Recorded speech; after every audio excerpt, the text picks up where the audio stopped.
Asianet news Tamil நேயர்களுக்கு வணக்கம். இப்போ வந்துட்டு சாம்பியன்ஷிப் ட்ராஃபி வந்துட்டு கேம் ரொம்பவே விறுவிறுப்பா போய்கிட்டு இருக்கு. இந்த மேட்ச்ல பாத்தீங்கன்னா இந்தியா விசஸ் பாகிஸ்தான். இந்த ஒரு மேட்சுக்கு எப்பவுமே வந்து தனி ஃபேன்ஸ் இருக்காங்க அப்படின்னே சொல்லலாம். ஸோ அப்படிதான் இப்போ வந்துட்டு இந்த ஒரு மேட்ச் ரொம்ப விறுவிறுப்பா போயிட்டு இருக்கு. நிறைய யங்ஸ்டர்ஸ் ரொம்ப விரும்பி பார்த்துட்டு இருக்காங்க. அப்படி இருக்கும்பொழுது இந்த மேட்ச்ல இருக்கக்கூடிய இதுல யார் வின் பண்றதுக்கான நிறைய வாய்ப்புகள் இருக்கு. இது இந்த மேட்சோட ஸ்டேட்டஸ் என்ன அப்படின்ற மாதிரி பல விஷயங்களை நம்ம பேச போறோம். அதற்காக தான் நம்ம கூட நம்ம விளையாட்டு செய்திகள் தொடர்ந்து நம்மளுடைய ஏஷியன் நெட் வெப்சைட்ல எழுதக்கூடிய செய்தியாளர் சிவகுமார் நம்ம கூட இருக்காரு. வணக்கம். வணக்கம் நண்பர்.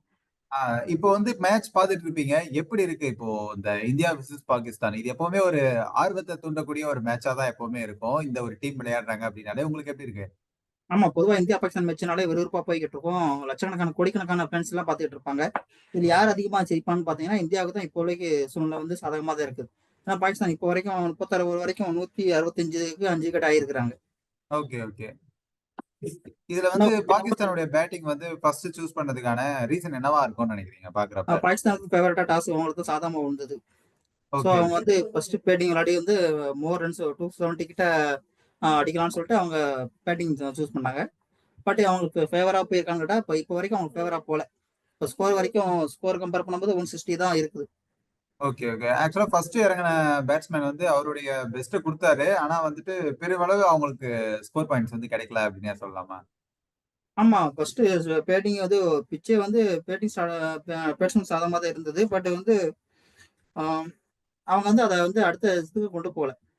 ஓகே. ஓப்பனிங் வந்து பாபர் அசாமும் சரி, சாரி சவுத் சைக்கிளும் சரி, பாபர் அசாமும் சரி, ரெண்டு பேரும் அதை கொண்டு போகல. இப்போ விக்கெட் அந்த ஆன் கிரவுண்ட் பிட்ச் வந்து யாருக்கு சாதகமா இருக்கு? பாகிஸ்தானுக்கா? இந்தியாவுக்கா? இப்போ ஆடுற பிச் வந்து இந்தியாவுக்கு சாதகமா தான் போய்கிட்டு இருக்கு இப்போ வரைக்கும். இப்போ ஓகே. இதுக்கு முன்னாடி வந்து நடந்த மேட்ச் வரைக்கும் இந்தியா பங்களாதேஷ் விளையாண்ட மேட்ச் கூட இந்தியாவுக்கு ஃபேவரா தான் இருந்தது. ஏன்னா பங்களாதேஷ் ஃபர்ஸ்ட் பேட்டிங் விளையாடி வந்து ஒரு 8 ஓவருக்கு ஒரு 5 விக்கெட் விழுந்துட்டாங்க. அதுக்கப்புறம் அவங்க வந்து 228 வரைக்கும் தான் ஸ்கோர் பண்ண முடிஞ்சது. இப்போ இந்த இந்தியன் டீம்ல வந்து அவங்களுடைய ஃபீல்டிங் வைஸ் எப்படி இருந்தது? அந்த மேட்ச் ஃபர்ஸ்ட் மேட்ச் பார்க்குறப்ப எப்படி இருந்தது? அது ஒரு ரொம்பவே விறுவிறுப்பா இருந்தது அப்படின்னு சொல்லலாம்.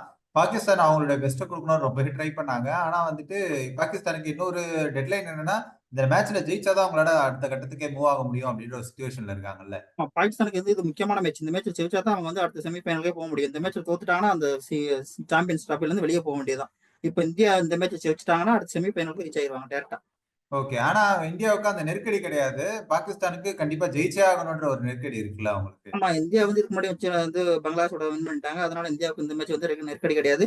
அடுத்து வந்து நியூசிலாந்தோட நடக்கிற மேட்ச்ல வந்து இந்தியா ஜெயிச்சா ஜெயிச்சா தான் அடுத்த செமிஃபைனல் போக முடியும். இந்த மேட்ச் தோத்தா பாகிஸ்தானோட மேட்ச் தோத்தா அடுத்து இந்தியா வந்து நியூசிலாண்டோட ஜெயிச்சு செமிஃபைனல் போற மாதிரி இருக்கும். Okay, okay.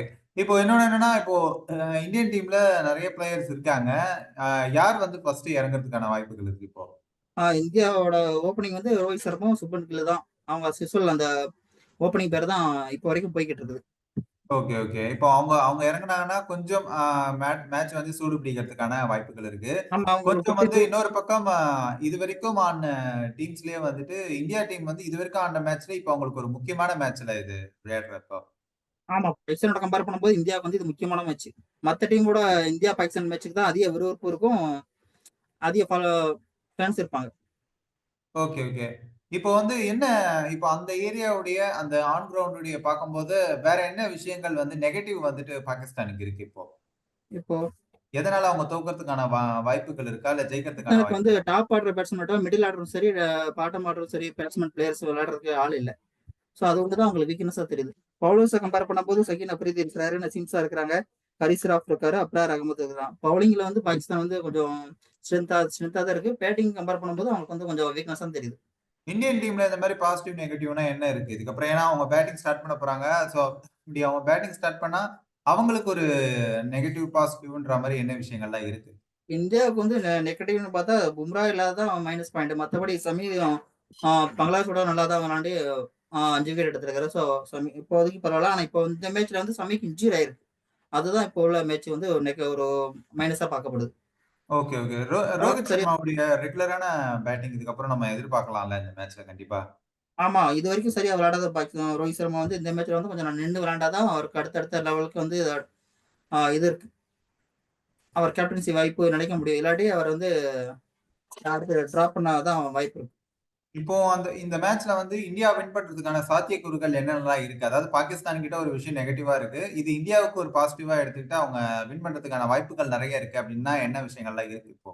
பாகிஸ்தான் இப்போ கம்பேர் பண்ணும்போது இதே ஸ்கோர்ல போய்க்கிட்டு இருந்தாங்கன்னா, அவங்க வந்து 230 அது வரைக்கும் தான் போக முடியும். ரீச் ஆக முடியும். இன்னும் ஓகே. இப்போ 13 ஓவர்ஸ் 12 ஓவர்ஸ் தான் இருக்கு.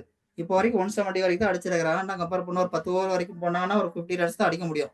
ஸோ ஆ. இது வந்து இந்தியாவுக்கு வந்து ஃபேவரட் தான். இதுக்கு முன்னாடி பங்களாதேஷோட விளையாடும்போது 228 சேஸ் பண்ணாங்க.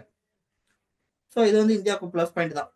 இப்போ 230 வரைக்கும் போனாலுமே கூட, இந்தியன் டீம்ல மேபி அவங்க இப்போ பாகிஸ்தான் வந்து ஃபீல்டிங் நல்லா பண்ணிட்டாங்க அப்படின்னா, இந்தியன் பேட்ஸ்மேனுக்கு கொஞ்சம் வீக்னஸ் கிடைக்க வாய்ப்புகள் இருக்குல்ல?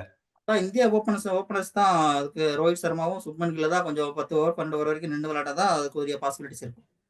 Okay, okay. பாகிஸ்தான் வந்து அவங்க ஃபீல்டிங் வைஸ் அவங்க எந்த அளவுக்கு ஸ்ட்ராங்கா இருக்காங்கன்றத பொறுத்து தான் அவங்களுடைய வெற்றிய நிர்ணயிக்க முடியும்ல இதுக்கப்புறம். பாகிஸ்தான் ஃபீல்டிங் பொறுத்த வரைக்கும் அந்த மாரி இல்ல. ஆனா பவுலிங் வந்து கொஞ்சம் நல்லா வச்சிருக்காங்க. Okay, okay. இந்தியனுக்கு பாகிஸ்தான் டீம்ல இப்ப வரைக்கும் ஒரு பெஸ்ட்டா குடுத்துருக்க பிளேயர்ஸ்னா யார் யாரு சொல்லுவீங்க? பாகிஸ்தான் தான் பவுலர்ல பொறுத்தவரை சகின் அப்ரதியும், நசீம் ஷா தான் இப்போ வரைக்கும் நல்லா பந்து வீசிக்கிட்டு இருக்காங்க. பவுல் பண்ணிக்கிட்டு இருக்காங்க. ஓகே, ஓகே, பேட்டிங்ல ஓகே. வந்து இப்போ வரைக்கும் இந்த மேட்ச கம்பேர் பண்ணதும் சவுத் சைடுல தான் ஒரு ஹாஃப் செஞ்சுரி அடிச்சிருக்காரு. ரிஸ்வான் வந்து 46 அடிச்சிருக்காரு. ஓகே. பாகிஸ்தானுடைய பேட்டிங் வந்து இந்த லெவல்ல தான் இருக்கு இப்ப வரைக்கும். ஆமா. இந்தியாவுடைய குரோத் வந்து அடுத்து எப்படி இருக்கும் அப்படின்றத நம்ம பொறுத்திருந்து தான் பார்க்கணும்ல. கண்டிப்பா. ஆமாமா. இந்தியா இன்னும் பாகிஸ்தான் மேட்ச் இப்போதான் போய்க்கிட்டு இருக்குது. இன்னும் ஒரு 45 மினிட்ஸ்ல வந்து இந்த பாகிஸ்தான் மேட்ச் முடியும். அதுக்கப்புறம் இந்தியாவோட இன்னிங்ஸ் ஸ்டார்ட் ஆகும். ஓகே. இந்தியாவுடைய பாசிட்டிவ், நெகட்டிவ் எல்லாமே நம்ம தெரிஞ்சுக்கிட்டோம். ஆனா அவங்களுடைய பேட்டிங் உள்ள இறங்குனதுக்கு அப்புறம் தான் நம்மளால வந்து அத கரெக்ட்டா ஜட்ஜ் பண்ண முடியும். ஸோ கண்டிப்பா இந்தியன் டீம் வின் பண்ணணும் அப்படின்றது கண்டிப்பா இந்தியன்ஸ் எல்லாருக்குமே ஒரு ஆசை இருக்கும். நம்மளுடைய சைட்ல இருந்து நமக்கும் ஒரு ஆசை இருக்கு அப்படின்னே சொல்லலாம். ஸோ ஆமா. கண்டிப்பா நம்ம வெயிட் பண்ணி பார்க்கலாம். இந்த ஒரு இந்தியன் டீம் ஸ்டார்ட் பண்ணிட்டோம். அதுக்கப்புறம் நம்ம சந்திப்போம். Okay. Thank you. Thank you.